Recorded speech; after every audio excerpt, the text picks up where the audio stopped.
Hello YouTubies, I'm Grant, this is The Garage, this is Granty's Garage. In this video we're going to be removing the lower centre console in the 986 and replacing it with a 3D printed GT Freestyle centre console delete. Now there's a couple of reasons you might want to do this, but the number one most popular is going to be you need a little bit more leg room. I'm not particularly tall, but having the extra leg room from having this removed is significant enough, maybe just from the way that I sit in the car or the way that I have my legs. It makes it more comfortable, and in my case I've got salami trays and a cubby hole, which nothing ever goes in there. Don't even think my stereo has a CD player in it anymore, so there is no point in having it. And I want to show you how to remove this and talk about what your options are to replace it with, to tidy it all up. So first of all, let's look at removing this one and show you how to do it. To remove the lower centre console, you are going to need good old 10mm spanner or socket and a T20 Torx bit and something to spin it with. And your hands. That's it. Okay, to begin removing the lower centre console, I've come down to the side of it here. What you're going to want to do first is pull off this side panel. We're then going to pull off this one, and that's going to reveal to us a couple of screws. You need to do this on both sides. To remove this panel, you pop it off from the back, just give it a tug, and you'll see it kind of all loop around the side, like around the front, sorry. Ease out. And the other one is a similar thing. They pop in at the back, and then there we go, wiggle them out. That's now revealed to us this screw here at the back and this screw here at the front. So we're going to go ahead and remove those. For that you need a T20 Torx bit.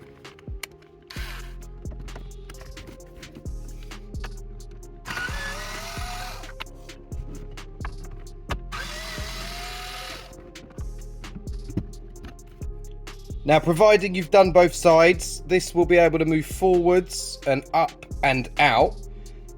This bit you do need to remove if you want it to clear the gear stick, but it's not essential. This is just pops off, but I'm going to try and do it whilst leaving it on.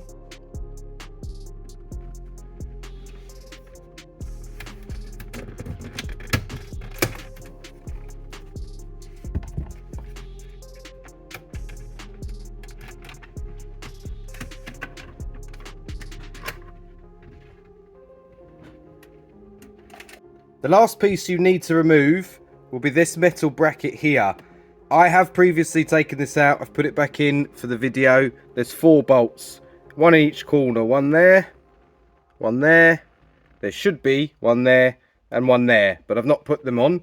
They're a 10mm spanner or a 10mm socket. If you need extra access to get to those, you don't want to scratch this up, if maybe like me you've painted it, then it might be a good idea to loosen out the center console. I've covered this in another video which I'll link down below, but to remove the center console you need to pop up the gaiter around the gear shift, and there is a Torx bolt in the front. You need to pop out the ashtray, remove the 2 screws that are in here just to release the window switch holding area, and there is a Torx bit under there. And in this glove box compartment there is a Torx bit under the coin holder and a Torx bit right at the back. Once you've undone those, the center console should be pretty free to move. Check out the other video if you want a full description. With the bracket out of the way, you've technically deleted the lower center console, but we need to cover it up with something. At this point it seems appropriate to share what I have had in here for a while. I put the standard assembly back in for the sake of the video to provide tuition on how to remove it, but this is a center console delete kit that I made myself. So I'll show you it when it's out, but behind here is just thin metal plating that's covered in carpet. This piece is made from drain pipe actually, and so is this like custom piece that I made for just this space here that has my button for my lights, because this is what I wanted to have. Gonna have to work out incorporating this into the new one, but if anyone was interested, this is what a homemade kit looks like. They didn't cost very much. Only thing I had to buy was a bit of carpet, and this was just really cheap stuff. This was a project I did, I think it was during lockdown actually, because I wanted to take the old one out and didn't want to pay the bazillion pounds for the one from Porsche. Until people started being able to 3D print these. Let me know what you think. Not bad for homemade and costing about a £5. Right, I did promise I would show my homemade kit. First of all, I'll show you this quickly before I show you what we're now going to be replacing it with. As mentioned, this was previously a COVID project. Grant got an idea in his brain, didn't want to pay the absolute fortune that Porsche wanted for a piece like this. So I thought, let's have a go at making it myself. Now, one of the things for this piece that made this slightly difficult is it's a relatively complex shape.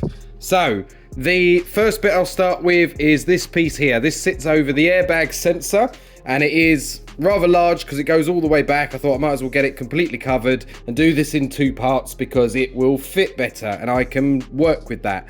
This is just 2 pieces of the sort of squarish drain pipe that are fused together in order to bridge the gap. Measured them so that they fit exactly, and this just slides in at the back, slides in under the center console. Worked absolutely perfectly. When it's clean, he says, really happy with how that looked in the car. It was really tidy, it was really nice. Then I needed to address the bit that would go here, and as stated before, I did this making a cardboard template. I then found some very thin sheet metal, which I cut into the shapes of the cardboard, and then rather than trying to work on what exactly the bends would be, I thought, well, let's just give it the bend from the carpet itself.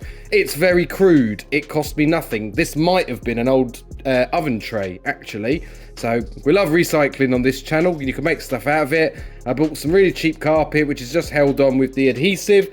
That makes the shape, and there's a hole through it on each side that goes into a previous mounting point. That sits like that, and it was job done.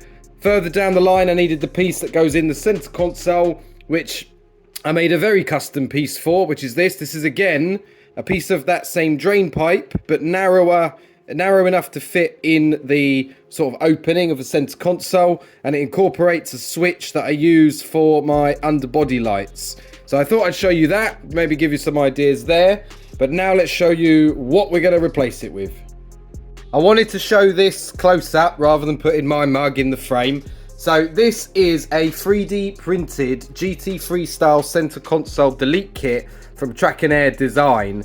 The chap who I was speaking to is a member of one of the many 986 groups that I'm part of. I'd seen this idea a little while back and seen a lot of people try and replicate it. I got speaking with him. I have his permission to talk about this stuff in regards to how he went about looking at this, because the problem with a lot of 3D printed stuff, as everyone may know or may not know, is that it can be very thin and very brittle. So what Mark has done is he's taken previous designs, he's then re-engineered it in the software from the ground up to incorporate thicker material and strengthening ribs in various sections. So the pieces come, I assume this is probably a limitation to the printer size, comes in 2 pieces that need to be glued together for the main part, and then you get a nice little piece just to finish off and match going into the middle of the center console, as where I had my button previously. Now, he has designed these to be able to be wrapped in a carpet that matches your car, and I do still have some black carpet from the previous one, which I'm going to wrap it in as a last resort, because I want to attempt to do something a bit different with this. I've recently painted the center console in the car, and I thought it would be a little bit more unusual if I was able to carry that across to this.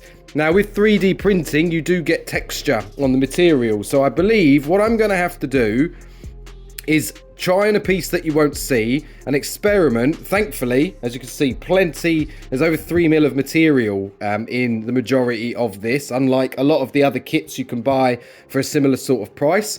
For reference, this was £70 and it cost about a £5 to get delivered, which compared to the £1,000 or something pounds, there's one of these up that's carpeted already on like the Design 911 site, and the hundreds and hundreds of pounds that Porsche would want for this piece, that's very, very, very reasonable. And I could easily see people adopting proper 3D printed parts and killing various parts of the industry. That there's just nothing that governs warranting that price.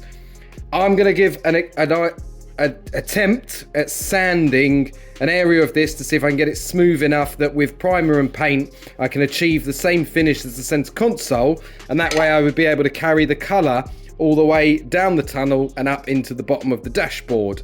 If that doesn't work, I'll wrap it in carpet. So for now, I'm going to get to sanding. This seemed like an appropriate time just to mention the other options. On the left, you've got a Porsche genuine part, over £1,000 for a black one. On the right, a Ren line. This isn't to point fingers, this is just to illustrate. These are expensive pieces. Now the paint's not dry, as you can see from where I touched it, but between 400 and then 2000 grit, and only a little bit of sanding, I managed to get a pretty smooth finish. That's going to be, I think, between that and sanding some of the primer, I'll be able to get a finish that I want on this. So I am going to smash out the rest of this sanding, and you're going to smash the like button.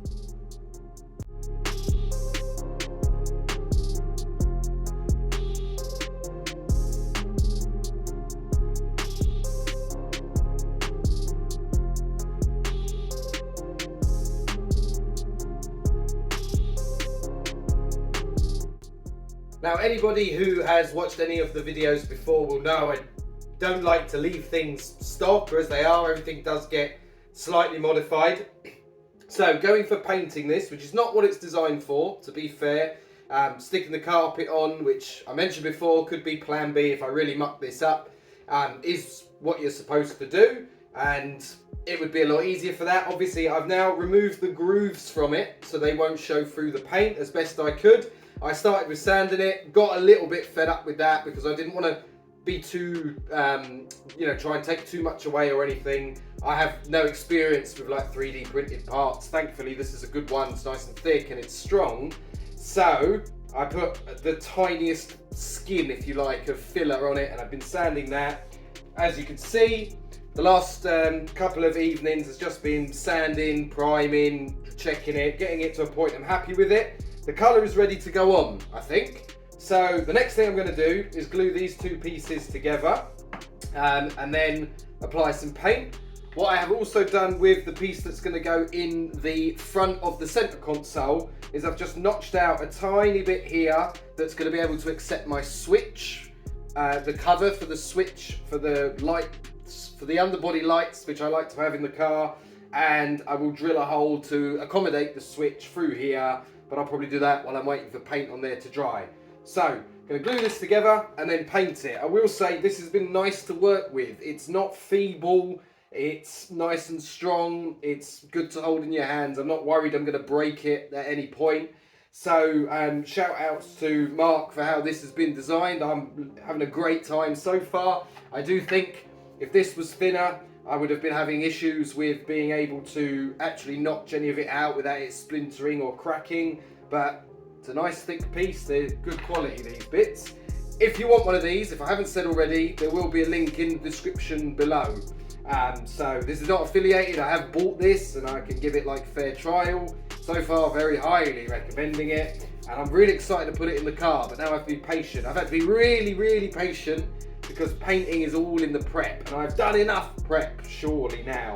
So, I'm going to stick some glue on here, I'm going to get the heat on, because I found when you're spray painting, it's great if it's nice and sunny, having the heat just helps the paint seem to activate quicker, and then not sort of settle in any layers or anything like that, so I have the heat going over it as I'll paint it. Grant, stop talking, do what you say you're going to do.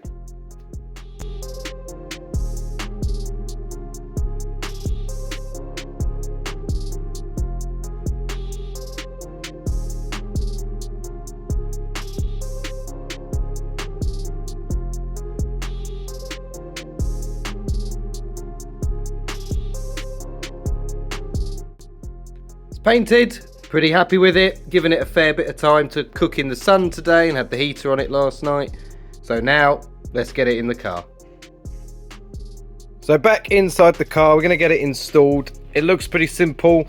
Logically, these two holes in this are going to go over the two screws that are sticking up here and the one there that were left from that bracket. So I'm going to carefully position it in. I've loosened the center console as much as I can because maybe the paint is still a bit soft. I don't want to scuff it around and whatnot. And I'm going to get that in place, and then I'm going to button everything back up and reconnect all the center console back in. And then I'll show you what it looks like as opposed to, walking through going that. I'll just give you a nice big reveal in a second. Been a few days in the making because of the paint, but the center console delete is now in. Let's show it to you.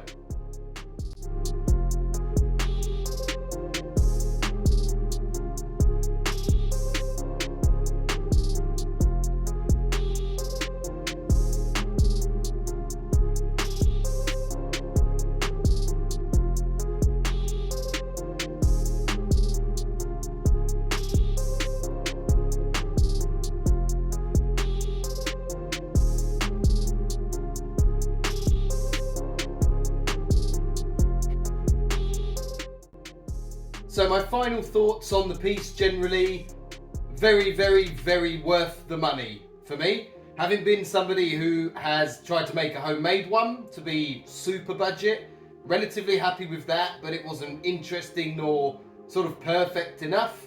With the material, with the thickness of it, firstly, I wasn't scared of breaking it. Secondly, it meant I had a bit to play with in order to kind of sand it and stuff to paint it, because I wanted to do something a bit different and carry on the blue down the centre tunnel of the car, as we said. Would I have ever spent the money on a real one or a Porsche one? And certainly not the one on Design 911. Not for that money, it's just not worth it. That's nearly coilover money. And this doesn't make anything any better other than giving you more legroom, which, not the tallest person in the world, but people taller than me in these cars do struggle. So for 70 odd quid, really good piece of kit. Yeah, very, very happy with it. I did have to bend a metal tab on the bracket that is directly behind it because I had bent that, apparently, taking out the salami tray at some point or previously when I did my homemade one. So I had to bend that out of the way to give it a good bash with a hammer, like you guys bashing the like button. Subtle. Overall, really good piece of kit, well worth the money. Mark, who I dealt with, was super at answering the questions. So, as I've said before, not endorsed, wasn't given this for free, wasn't even offered a discount, Mark. However, really happy with it. Really completes the centre look that I was going for and what I had envisioned, and gave me enough material to be able to still customise it. We don't leave things alone on this channel or keep them as they are. So I have my button in there for my lights, which is not for everyone, that's just for me. The only other thing I've got to tackle now, just got to get rid of the silver on this, and then I'll be a happy boy. Thanks so much for watching. If you've enjoyed that, please give the video a thumbs up. Give us your comments and your thoughts down below. Particularly keen to hear from anyone who's either gone for the full fat Porsche version, how expensive it was and what it was like to put in, how did it look afterwards. Also, anybody who has gone for a different kind of 3D printed one and maybe experienced any of the cons of that, the comment section would be a great place for everyone to share other ideas. I'm not telling you this is how you should have your car. I've bought something for mine that's a bit different. I like the idea of it. I wanted to do something a bit custom with it and share my experience. If you enjoyed that, we do plenty of videos on this car. Give it a subscribe. We also build really budget project cars because they don't make loads of money. Yeah, thanks for watching. See you in the next video.